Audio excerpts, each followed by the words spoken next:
एक बार फिर से आप सभी का बहुत बहुत स्वागत है परीक्षा वाले के इस यूट्यूब चैनल में। दोस्तों, उत्तर प्रदेश लेखपाल परीक्षा के लिए हमने जो टॉपिक वाइज इम्पॉर्टेंट एमसीक्यूज़ की सीरीज शुरू की थी भौतिक विज्ञान की, उसमें आज हम पढ़ने वाले हैं हीट यानी कि ऊष्मा से जुड़े जितने भी इम्पॉर्टेंट एमसीक्यूज़ बन सकते हैं उनको। तो चलिए आज की वीडियो को शुरू करते हैं और देख लेते हैं कि आज का हमारा जो ऊष्मा का टॉपिक है, इस टॉपिक से जुड़े हुए कौन कौन से इम्पॉर्टेंट जो एमसीक्यूज़ हैं आज के इस वीडियो में सम्मिलित किए गए हैं, उनको आइए एक नज़र में देख लेते हैं। तो चलिए वीडियो को आगे बढ़ाते हैं।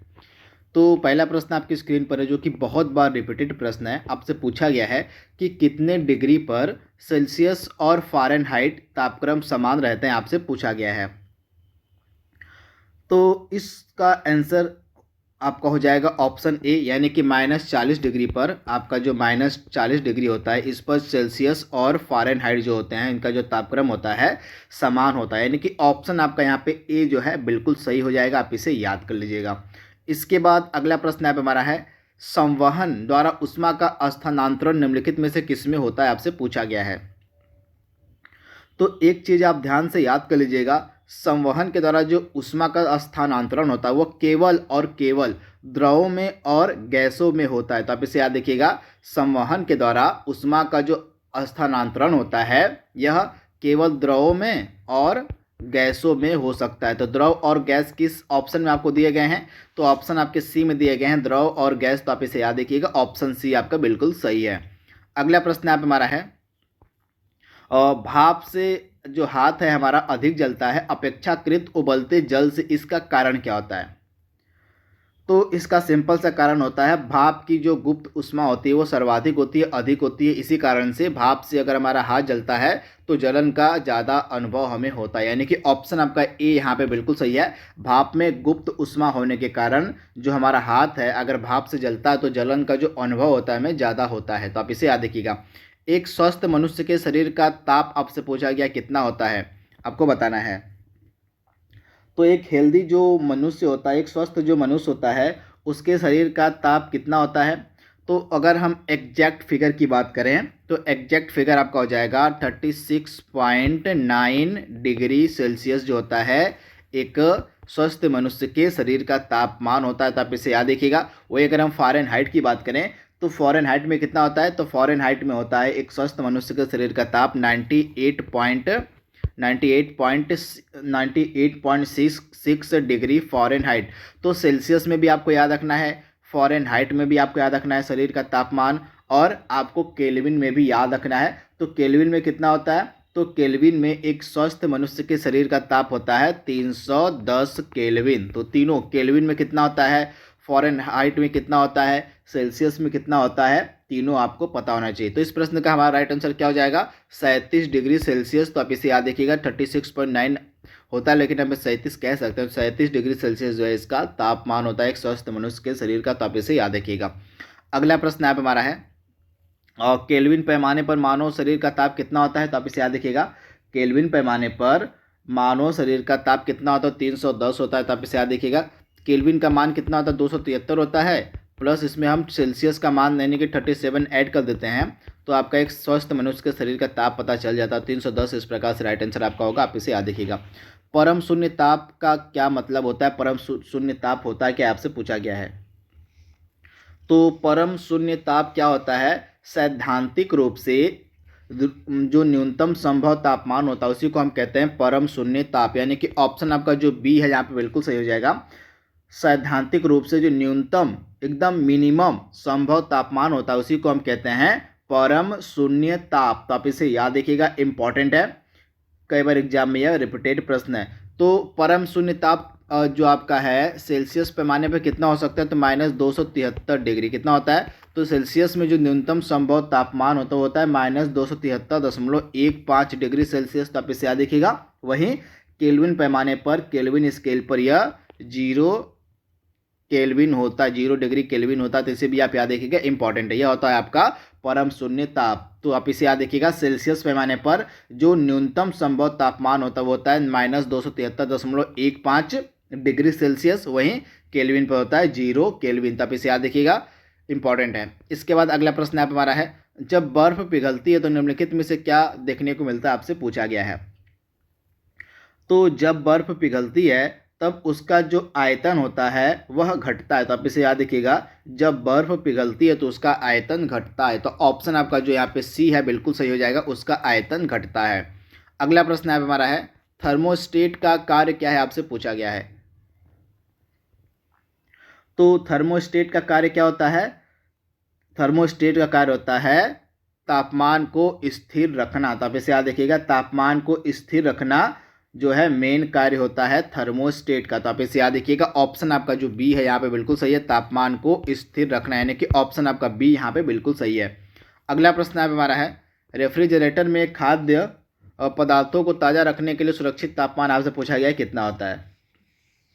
तो आपके जो रेफ्रिजरेटर होते हैं उनमें अगर खाद्य पदार्थों को ताज़ा रखना है तो उनको ताज़ा रखने के लिए सुरक्षित तापमान होता है वो माना गया है 4 डिग्री सेल्सियस। तो आप इसे याद देखिएगा, 4 डिग्री सेल्सियस का तापमान जो है वो सुरक्षित तापमान माना जाता है अगर किसी खाद्य पदार्थ को रेफ्रिजरेटर में ताज़ा रखना है। तो आप इसे याद रखिएगा, ऑप्शन ए आपका बिल्कुल सही है, 4 डिग्री सेल्सियस। अगला प्रश्न यहाँ पे हमारा है, यदि तापमान बढ़ता है तो उसकी जलवाष्प ग्रहण करने की क्षमता में क्या परिवर्तन होगा, आपको बताना है।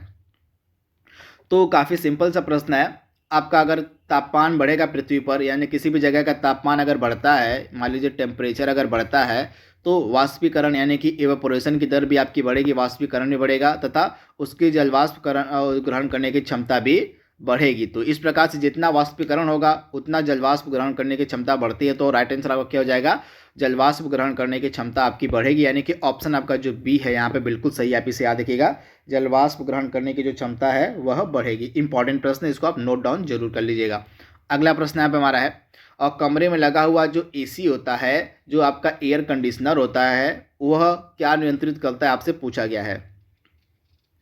तो कमरे में लगा हुआ जो एसी होता है यह क्या नियंत्रित करता है, आर्द्रता और तापक्रम को। किसको? तो आर्द्रता और तापक्रम को नियंत्रित करता है कमरे में लगा हुआ एसी। तो आप इसे याद रखिएगा, ऑप्शन आपका जो यहाँ पे बी है बिल्कुल सही हो जाएगा, केवल आर्द्रता एवं तापक्रम को नियंत्रित करता है जो आपका एसी होता है। आप इसे याद रखिएगा, इंपॉर्टेंट है। और डेजर्ट कूलर द्वारा शीतलन किस प्रकार से किया जाता है, आपसे पूछा गया है।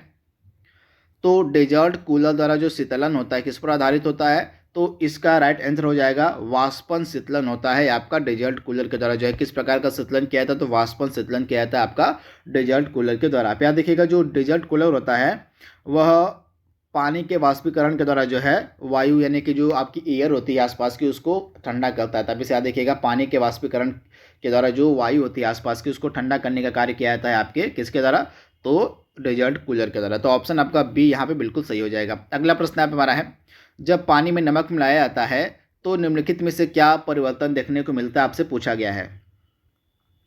तो मान लीजिए किसी भी, अब आप याद देखिएगा, जब भी जल में यानी कि वाटर में कोई भी अशुद्धि मिलाई जाती है, जब भी जल में कोई भी अशुद्धियाँ मिलाई जाती हैं, तब उसका जो क्वथनांक होता है वो बढ़ जाता है, यानी कि उसका जो बॉइलिंग पॉइंट होता है वो बढ़ जाता है और उसका जो जमाव बिंदु होता है, जो फ्रीजिंग पॉइंट होता है वह घट जाता है। यानी कि ऑप्शन आपका जो ए है यहाँ पे बिल्कुल सही हो जाएगा, क्वथनांक बढ़ता है और उसका जमाव बिंदु जो होता है वह घटता है। तो ऑप्शन आपका ए यहाँ पे बिल्कुल ही सही जवाब है, आप इसे याद कर लीजिएगा, इंपॉर्टेंट है प्रश्न है। क्वथनांक बढ़ेगा और उसका जमाव बिंदु जो होता है, उसका जो फ्रीजिंग पॉइंट होता है वो घट जाएगा। तो आप इसे याद रखिएगा।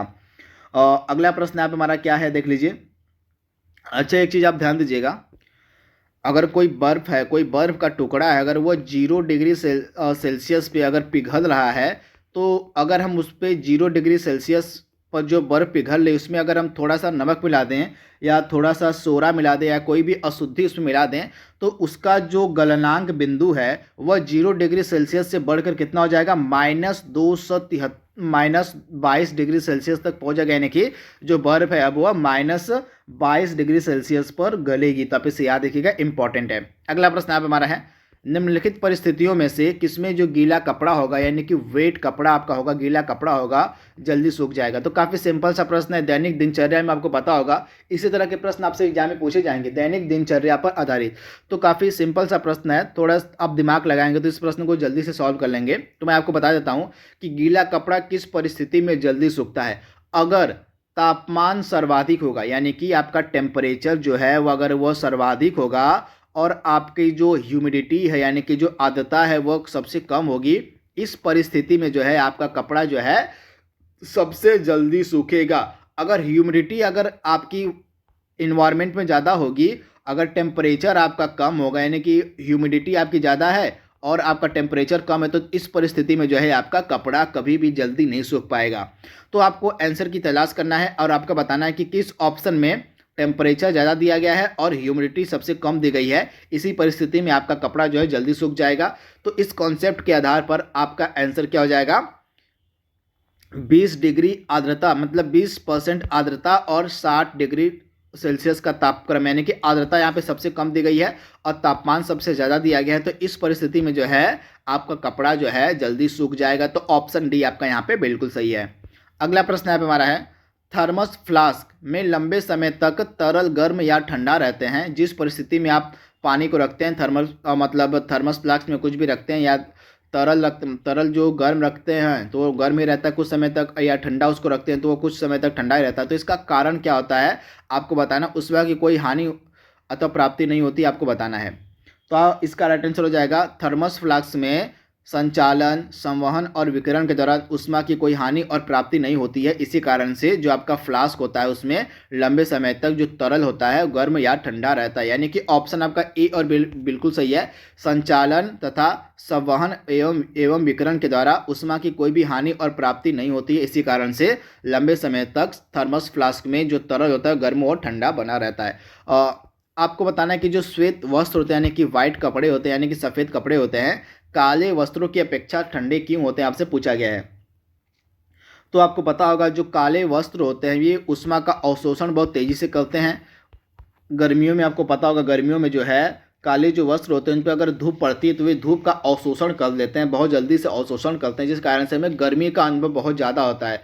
अगर हम श्वेत वस्त्र गर्मियों में पहनते हैं तो श्वेत वस्त्र जो होते हैं यानी कि सफ़ेद कपड़े जो होते हैं ये ऊष्मा का अवशोषण नहीं करते, ऊष्मा को परावर्तित कर देते हैं। इस कारण से जो सफ़ेद कपड़े होते हैं उनके पहनने पर हमें गर्मी का कम अनुभव होता है। तो आप इसे याद रखिएगा। तो इस प्रकार से राइट आंसर आपका क्या हो जाएगा, इस प्रकार से राइट आंसर आपका यहाँ पे हो जाएगा ऑप्शन डी, वे संपूर्ण प्रकाश को परावर्तित कर देते हैं। यानी कि जो सफ़ेद कपड़े होते हैं ये संपूर्ण प्रकाश को परावर्तित कर देते हैं, जिस कारण से हमें गर्मी का अनुभव कम होता है अपेक्षाकृत काले कपड़ों, क्योंकि काले जो कपड़े होते हैं वे प्रकाश को जो है अपने अंदर एब्जॉर्ब कर लेते हैं, जिस कारण से जो है हमें गर्मी का अनुभव महसूस होता है। तो आप इसे याद रखिएगा, ऑप्शन डी आपका बिल्कुल सही है।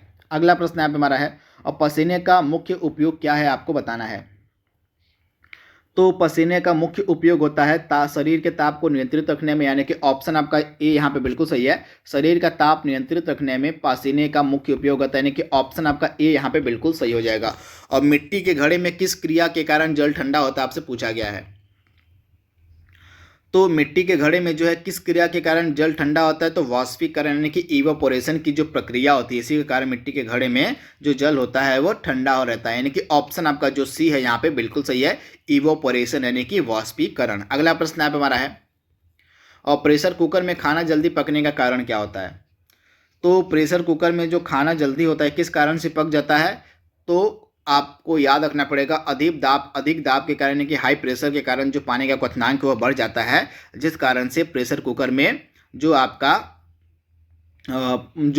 खाना होता है वो जल्दी पक जाता है। यानी कि ऑप्शन आपका सी बिल्कुल सही है, अधिक दाब के कारण पानी का जो क्वथनांक है वो बढ़ जाता है, जिस कारण से प्रेशर कुकर में खाना जल्दी पकता है। अगला प्रश्न यहाँ पे हमारा है, एक जलयुक्त गिलास में तैरता हुआ बर्फ का टुकड़ा अगर पिघलता है तो निम्नलिखित में से क्या परिवर्तन देखने को मिलेगा गिलास में, आपको बताना है। तो मान लीजिए एक जल से भरा हुआ गिलास है, उसमें तैरता हुआ बर्फ का टुकड़ा अगर पिघल जाता है तो पानी के गिलास में जो जल का स्तर होगा उसमें क्या परिवर्तन देखने को मिलेगा, तो उसका जल का स्तर जो है स्थिर रहेगा, वही रहेगा, उसमें कोई भी परिवर्तन देखने को नहीं मिलेगा। तो ऑप्शन जो आपका यहाँ पे क्या सही हो जाएगा, ऑप्शन आपका सी यहाँ पे बिल्कुल सही हो जाएगा, वही रहेगा, मतलब सेम कंडीशन देखने को मिलेगा, जल के स्तर में कोई परिवर्तन देखने को नहीं मिलता है। अगला प्रश्न यहाँ पे हमारा है, तो ये लास्ट प्रश्न हमारा यहाँ पे था। इसमें हमने टोटल 20 इंपॉर्टेंट प्रश्नों को कवर किया है। जो आपके प्रश्न थे किससे संबंधित थे, तो ये सभी प्रश्न आपके ऊष्मा टॉपिक से रिलेटेड है। आई होप यह सीरीज आपको पसंद आ रही होगी। तो आज के लिए बस इतना ही, कल हम फिर मिलेंगे एक नए टॉपिक के साथ। तब तक के लिए thank you, thanks for watching, thank you.